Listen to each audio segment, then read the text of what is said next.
ഹെൽത്തിനെ പറ്റി വളരെ ബോധേഡ് ആയിട്ടുള്ള, അതിന് എഫേർട്ട് എടുക്കുന്ന ഒരു പ്രോഗ്രസീവ് സമൂഹത്തിലാണ് നമ്മൾ ഓരോരുത്തരും ഉള്ളത്.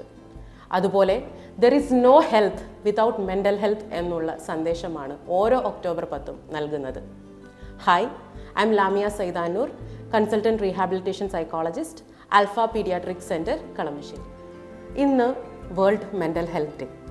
Assess to services mental health in catastrophes and emergencies എന്നുള്ളതാണ് ഈ വർഷത്തെ പ്രമേയം.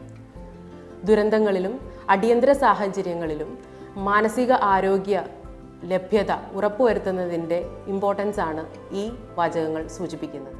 മെൻ്റൽ ഹെൽത്തിൻ്റെ പ്രാധാന്യം പൊതുജനങ്ങളിലേക്ക് എത്തിക്കുക, അതിനെ ചുറ്റിപ്പറ്റിയുള്ള സ്റ്റിഗ്മ ഇല്ലാതാക്കുക, എല്ലാവർക്കും ഉയർന്നതും ഗുണമേറിയതുമായുള്ള മെൻ്റൽ ഹെൽത്ത് ഫെസിലിറ്റീസ് ഉറപ്പുവരുത്തുക എന്നിവയാണ് ഈ ദിനത്തിൻ്റെ പ്രധാന ലക്ഷ്യം. മെൻ്റൽ ഹെൽത്ത് നമ്മുടെ തോട്ട്സ്, ഇമോഷൻസ്, അതുപോലെ ബിഹേവിയറിനെ ഇൻഫ്ലുവൻസ് ചെയ്യുന്നു.